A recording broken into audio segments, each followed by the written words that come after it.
Hello. Hi, good evening. Sorry for this slight delay, but we're going to get started now. It's wonderful to see you all. My name is Yuan. I'm the Commissioner of the Global Art Forum. It gives me great pleasure to welcome you to the opening event of the 15th edition called This is the Picture. It's been 3 years since we last did this in person. So it means a lot that you're all here and that we aren't staring at each other through little rectangular windows on screens. Though in reality, of course, these days the screen is a kind of state of mind and one that we never really escape. Speaking of phones, if I could please ask you to turn your phones to silent right now, I'd appreciate that. So just to get things going, it would be remiss of me not to thank a number of very important people that have made all of this possible. Benny, Fatima, Pablo, Leo, Neha, all the AV team here, and our amazing volunteers for everything that everyone's done. In addition, I'd like to thank Victoria and Samantha for their help in putting this evening's sessions together, and also to Nansen for their generous support. Thank you so much. A round of applause to everyone. For those of you who may not have been to the Global Art Forum before, does your life feel very empty? What we do here is take the cultural temperature of our current moment in time. The Global Art Forum has been obsessed with the juncture between technology, society, history, and the future. To date, we have invited over 500 of the world's most compelling minds to think out loud. In a way, the forum is a kind of continuous broadcast which ricochets between the highbrow and the lowbrow, between the obvious to the obscure. Somebody ignored my request to turn their phone to silent. Okay, so I'm going to keep my introductory comments quite minimal today. I'll expand on them on Saturday, so I hope you can join us then. But I do want to say something. I think it's important to provide some context about the theme, the why, and the how that we're putting all this together. And I want to start with the idea that the pandemic has brought forward a whole host of phenomena from the distant future into our present. It's something that I call the Great Reversal. We are now extensions of our devices. If you want further evidence, look no further than the accelerated mainstreaming of crypto, blockchain, technologies, and NFTs. Arguably, when the screen is your real world, there is no conceptual difficulty around digital artifacts or cryptocurrencies. They are simply native to this new natural environment that many, many people now inhabit. We're caught between Web 2 and Web 3, between centralization and decentralization. Indeed, we're caught very much between a pandemic and an endemic. And I've noticed we're still figuring out what the etiquette is with our face masks. So current geopolitical events seem to have dragged the 21st century back to the 20th century with existential crises that I remember as a child growing up in the 80s. But there is something new to all of this. It's powered by instant social media access and even crypto-driven aid campaigns. Yesterday, there was an announcement here in Dubai that a new law will regulate virtual assets, which extends the enthusiasm that Dubai has shown towards blockchain technologies for some years now, while also almost at the same time, Joe Biden put out an executive order regarding cryptocurrencies. At a time of new volatility, are you going to buy more gold, more wheat, more Bitcoin, or a fractional Bored Ape to hedge against this precarious future? Now, lastly, what I want to suggest is that pictures have always possessed power and financial value. And pictures are more ubiquitous now than ever. Thanks to these three letters that many of you hear again and again, almost like a kind of prayer, NFT, NFT, NFT, JPEGs can be rare or even unique again.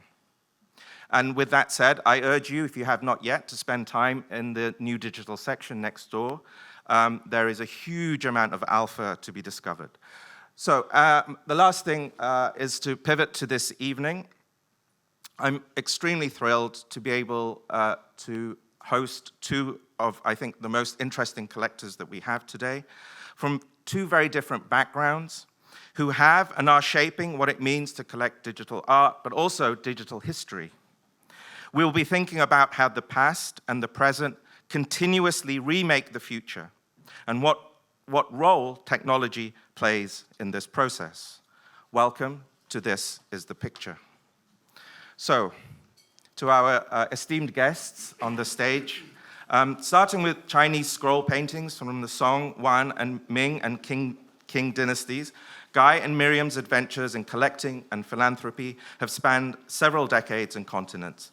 Having founded the influential Ullens Centre for Contemporary Art, Beijing in 2007, more recently, the Swiss-based Fondation Guy and Myriam Ullens has started a new chapter collecting historically significant computing and digital art from the 1960s till today, with over 100 works already in place. Guy is going to be in conversation with Jérôme Neutres, the chief curator of the Guy and Myriam Ullens Foundation, and a writer-curator with extensive background on pioneering artists and innovative forms and mediums of art. If I could ask, before we applause, if there's any room to your left, it would be very kind of you to shuffle down so that we can let some of these people have somewhere to sit. I'd appreciate that. And with all that said, will you please give a very warm welcome to Guy and Jérôme. Thank you very much.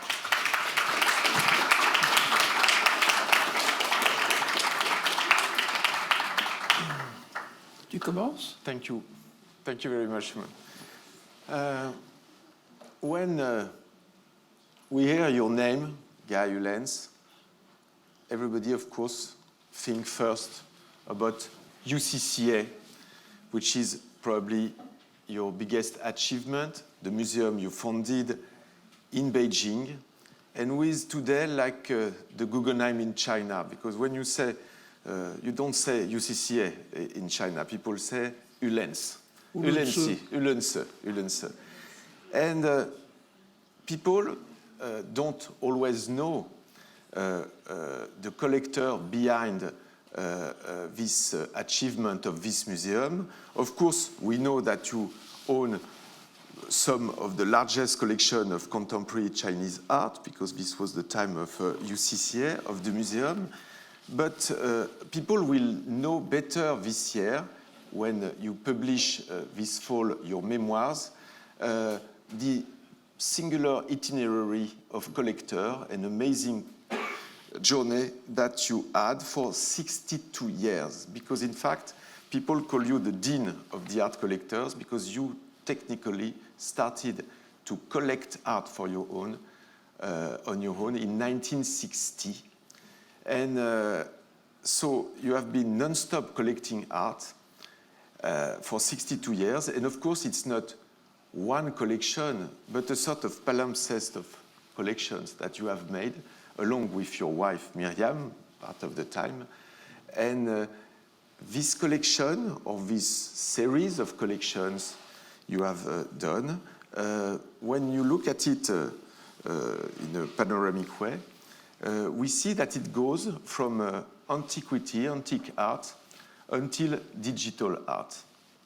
And it's quite a universal collection. It's not a coincidence if you are part of the board of the Met in New York, which is probably the only really universal also museum. And so today, when we see that you started collecting, the first work was Vasarely, Paul Bury, and some other you will quote, until today, Refik Anadol. Like I've seen some of the works of Refik in the section of Art Dubai, and I congratulate Art Dubai for showing this amazing artist here. And would like to know and what was the main steps of this art journey, and how you started collecting in 1960 to arrive today collecting digital art. So could you tell us a little bit the main chapters of, as a sort of preview of your memoirs? So it has been a fascinating and a very amusing life.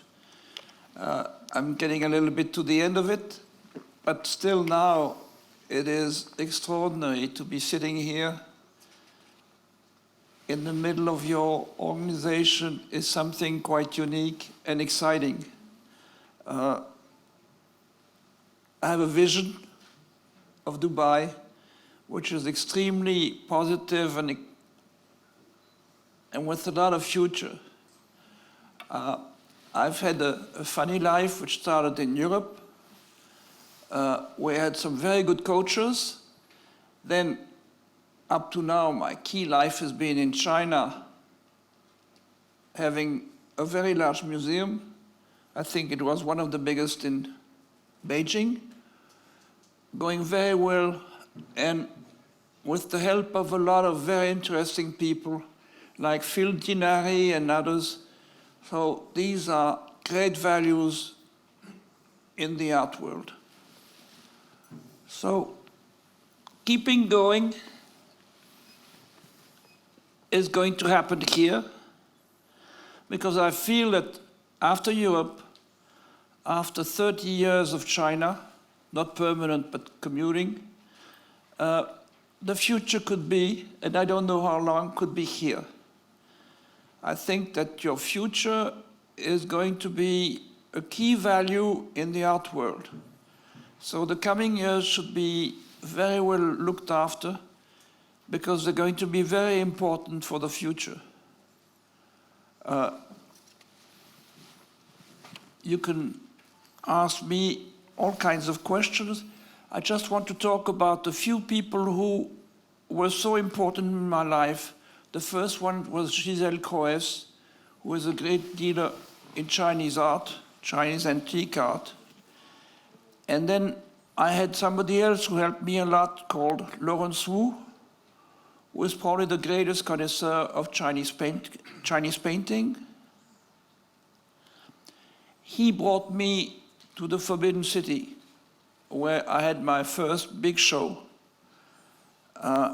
for 6 months. Next came the museum, and it is now in the hands of an extraordinary team with Phil Tinari leading it, and a group of American and of Chinese who are going to build up, I don't know something, how big it is going to be, but it's going to be stunning. They already have added to the main unit which I started, which was, j'ai oublié le nom du musée.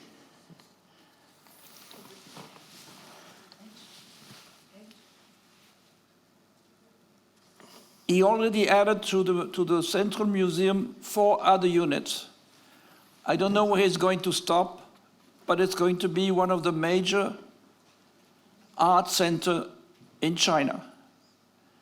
So I have nothing to do with it, but and I have only one regret: I cannot go there at the moment. The door is locked, but as soon as the situation of COVID is solved, I'll be trying to visit them as fast as I can. So I also had a whole series of exhibitions in Europe. And then finally, I arrived here with Jérôme, and he's going to ask me key questions.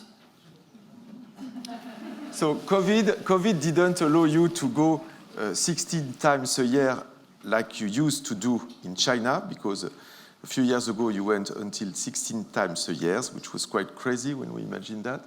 But what we see behind is a show which was presented with your part of your collection last year until early 2021. in UCCA.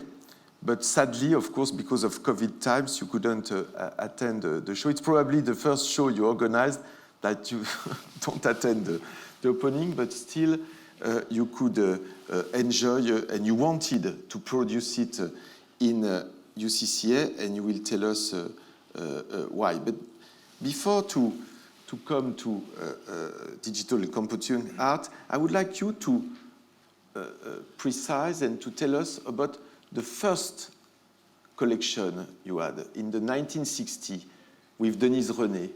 Could you tell us a little bit about that? How did this start, the impulse to collect art? Even if you had this backdrop with your... don't look at your notes, because it's never good during an interview. I just had barely the pocket money to build up a relationship with Denise René, who was #1 dealer in Paris.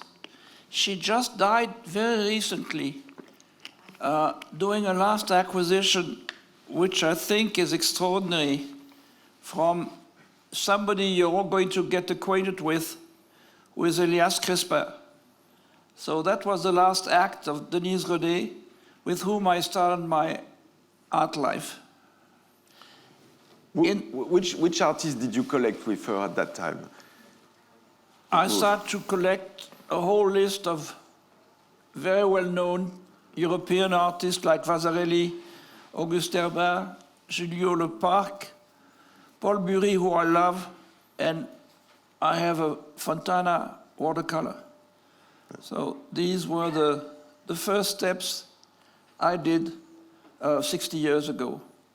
And quite pioneer artist at that time. Yes. Not the conservative thing we could imagine. And today, why, to come back to the center and to main focus of this Global Art Forum, why you think that computing art is the art of the future? I think that up to now, the artist had nothing else than the brush and some secondary tools. Now, as they started little kids, they had their first computer. So it has become universal and probably the best tool to describe the future. It's going to be massive. And it allows you to work on small or very big surfaces. So it allows you to have a lot of facility. And it's going to become more and more popular. So for myself, who's not accustomed so much to a computer, I will have to go back to school and build up my knowledge of computer work or computer art, because it's going to be a major tool in the art world. So this will be, in the future, mostly built up by computers.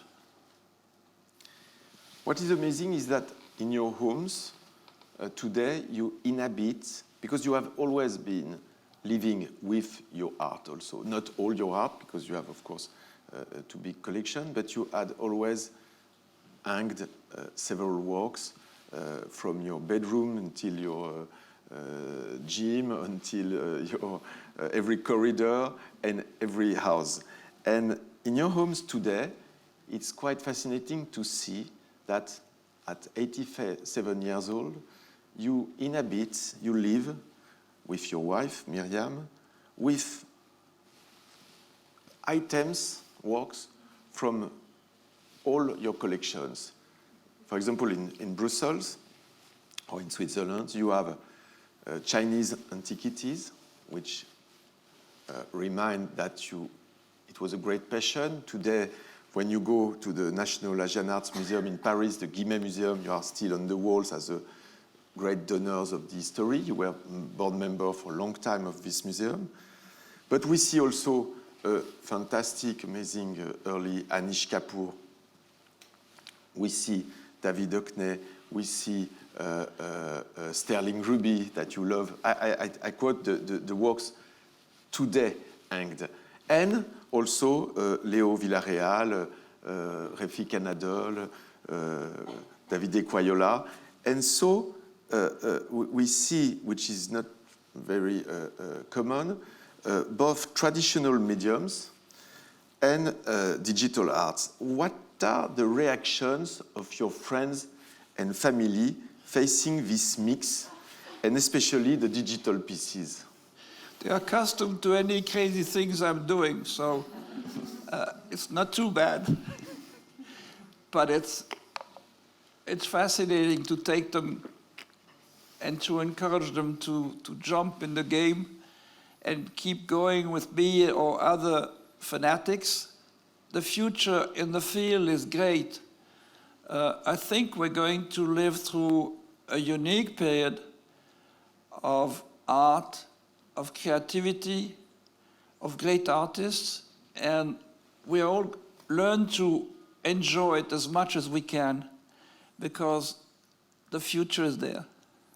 You told me, for example, that at home now, thanks to those digital works, you can have a sort of consensual reaction from your great-grandchildren who connect very easily with these works, and paradoxically also with your mother-in-law, who is 97, I think, and who loves digital art.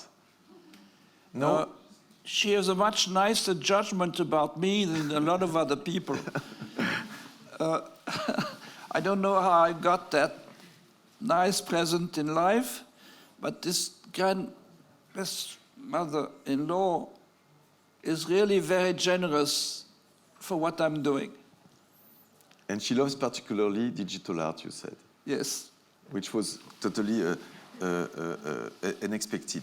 You decided as collector to build an historical collection of digital art, starting with early pioneers of the computing art, such as Vera Molnar, for example, or Manfred Mohr. I remember when you met Vera Molnar. She is from 1924. You were born in 1935.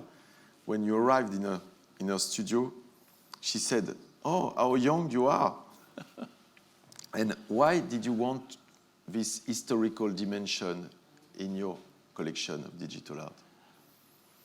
I think you need to explain to the public how you got there, or how people got there, or how did the art scene get there.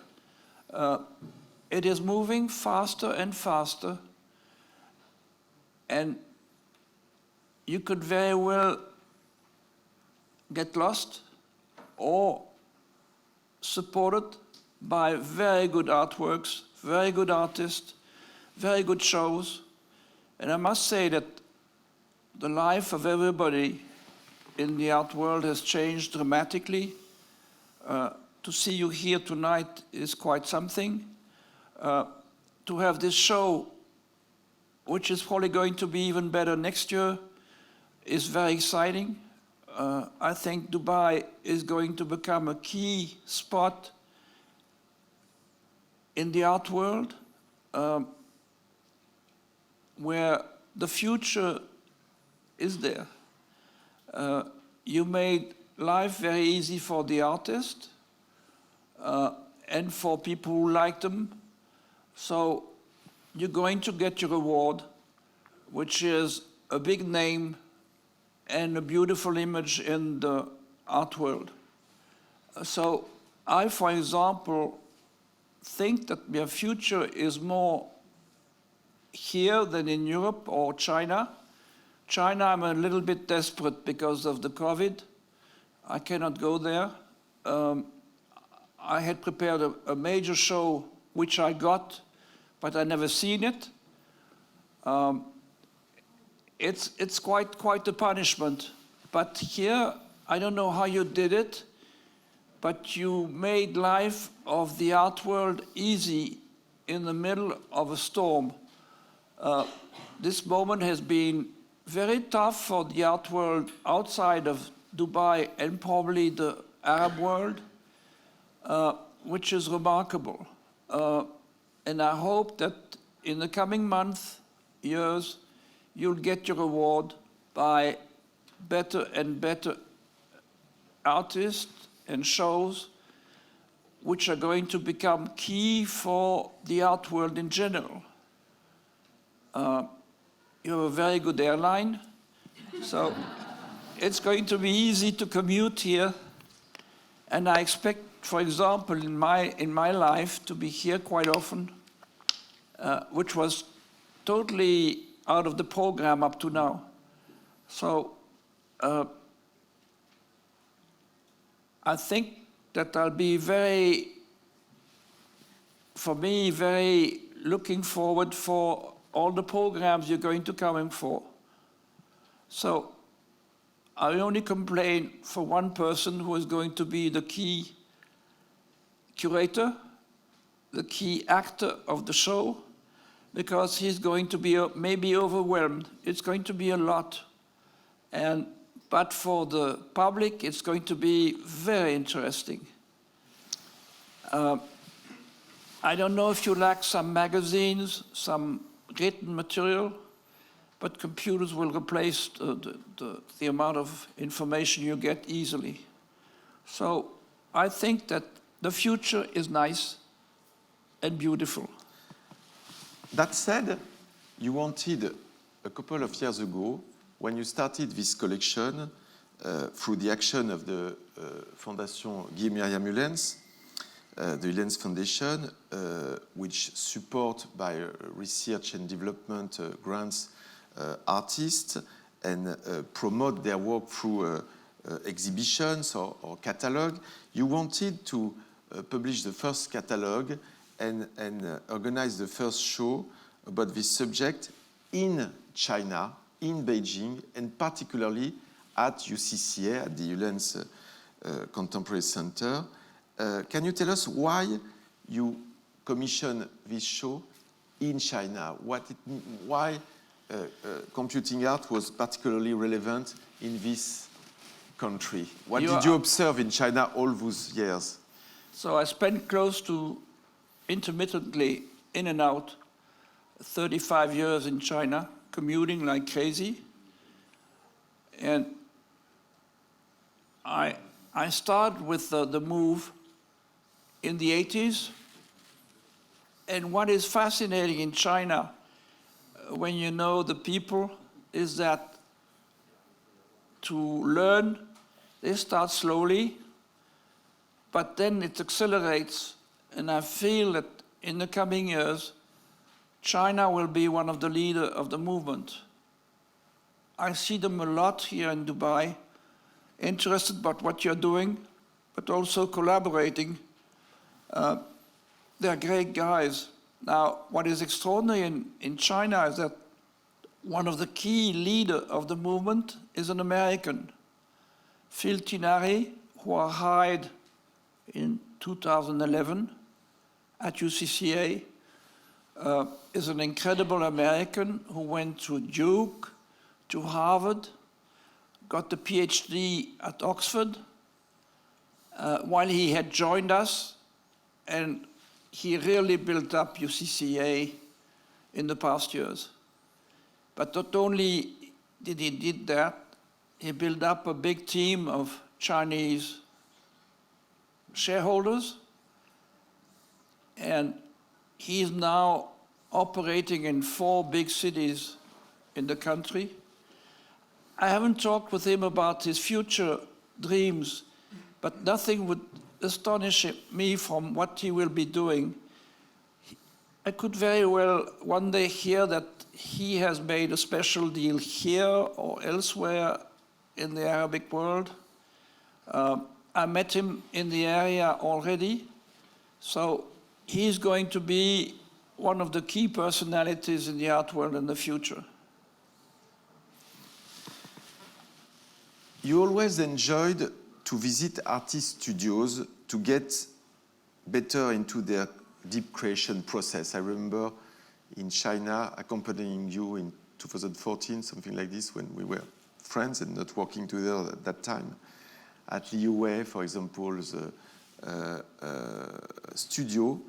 And today, you still continue in every city, every travel, to visit artist studios. You never only or rarely purchase a work directly in a gallery, or when you do that, of course, after you want to meet the artist and this interaction is for you very precious. What did you discover as different or similar in the studios of the digital artists you collect, such as, for example, Refik Anadol or Leo Villarreal that you have visited recently?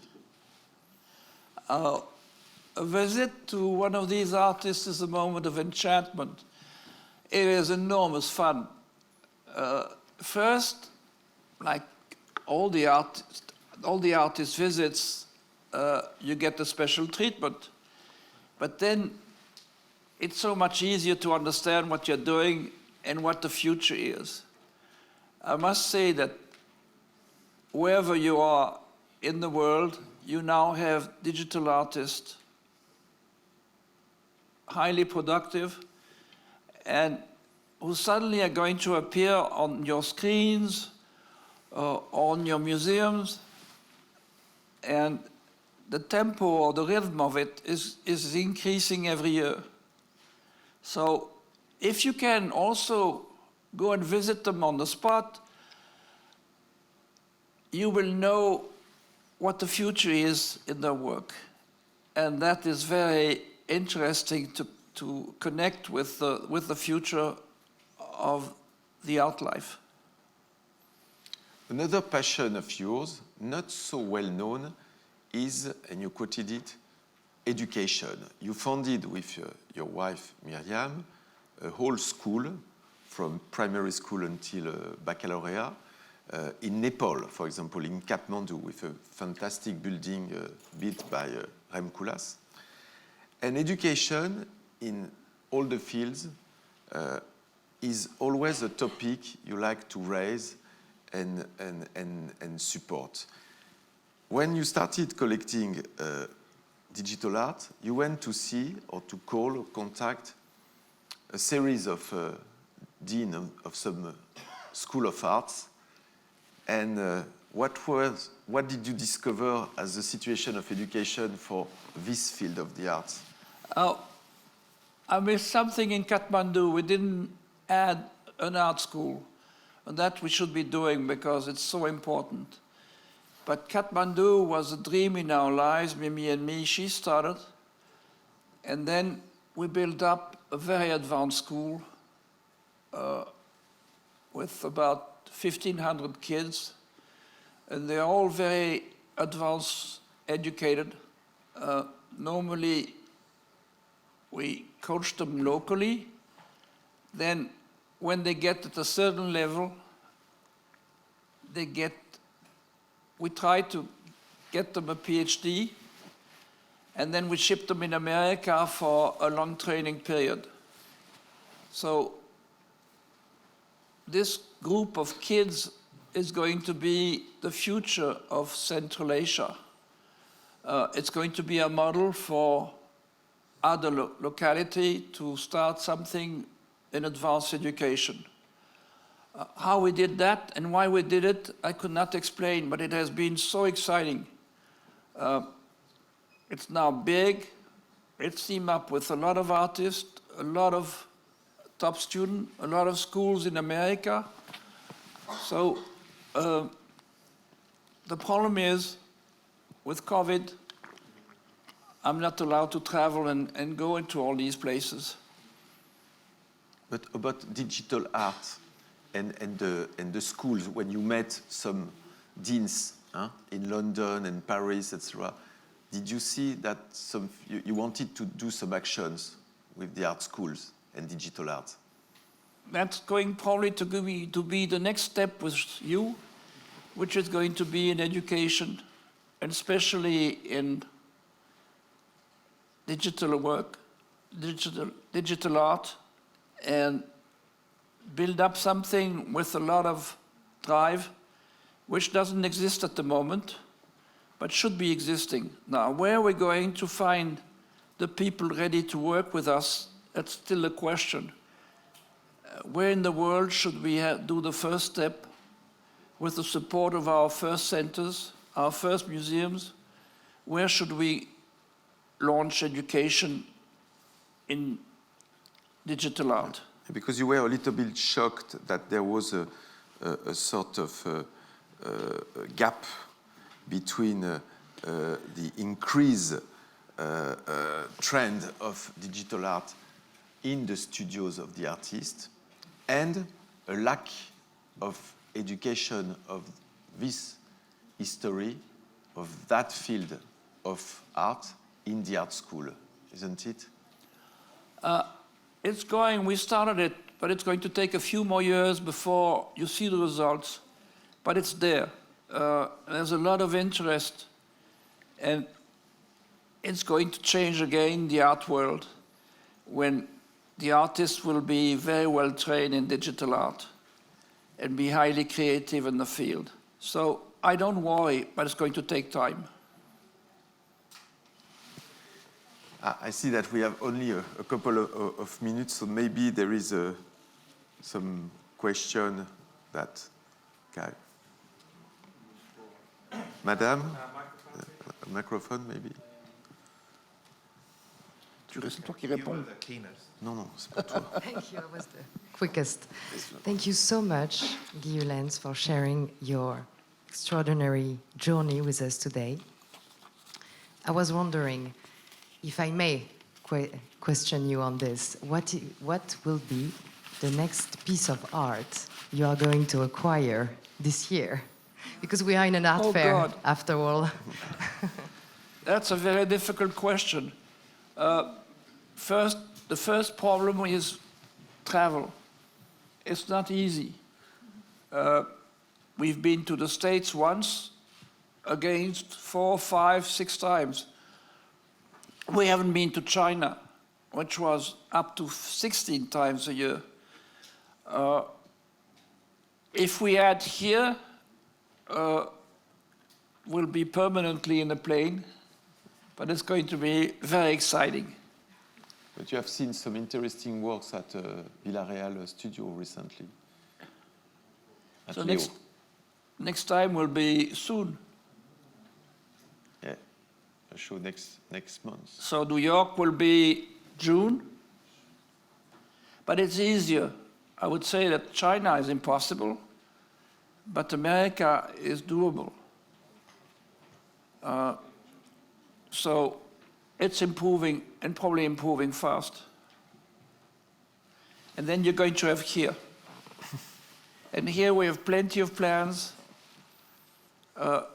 Now, with Jérôme telling me, shut up, this is still confidential. And I always want to tell what we try to do. But it's coming. And I think first step will be September. And your memoirs that you are publishing. And then we'll be in Paris. And then we'll be back to here. We found a beautiful spot in Dubai to show some of our art. So I think that Dubai is going to be very important in our lives. I think the time is... No, I we see have some- time for 2 more. Ryan? For you, Judith. Bonjour, Guy. I interviewed you about 20 years about your collection. I was writing a book about collectors. And you told a fantastic story, which is a memory. I would like you to share it again. It was about your father shaving and speaking about China, and that's why you began collecting Chinese art. Could you tell us a story? I think it's magic. Oh, my book is coming soon, so No, but you can tell. I have to do some advertising. No, but it's interesting to quote. Okay, so we will. No. But you can count that because it's interesting to know that your father was a pioneer, the father of a pioneer. He was a pioneer also because he went to China very early. The father went to the First World War, had the opportunity to get killed a few times. For example, he was in a balloon as an observer. They were shot down, and his colleague was killed in front of him. So it was quite a shaking life. And very quickly after he was released, he was sent to Beijing. He was 21. As a diplomat. For 4 years, and he loved the country. So he gave me something very precious, which is the love of China, the idea of what you can do, what are the key factors there, And it's a lot and fascinating. So I was introduced to China by my father after his experience of 21 to 25. And But he was telling you all that as he was shaving every morning. You were telling me that. When he was coming back from all his journeys, he was telling you fantastic stories about China, and that's why you became interested about collecting Chinese art, right? But this is in your memoir. We are waiting for that.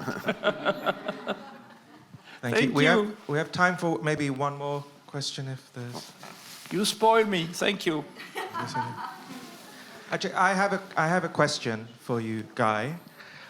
Do you remember the first time you encountered a computer? Traduis un peu.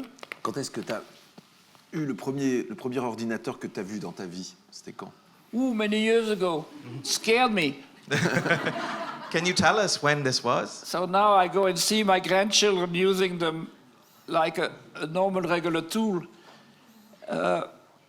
Did you know about computers in the 1960s when you started to collect art, do you think? Probably a little bit later, but very quickly it came everywhere. So. And do you have, I always like to ask people what their first memory of being on the internet was. Do you remember the first time you were on the internet? The internet came in because I was commuting with artists long distance. So they learned very quickly how to use computers. That changed their lives. And it was a very good way to have exchanges with them freely.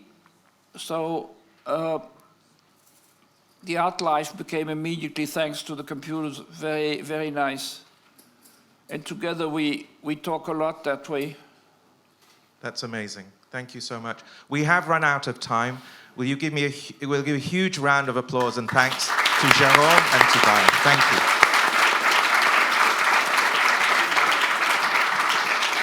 Il y a un horrible trou.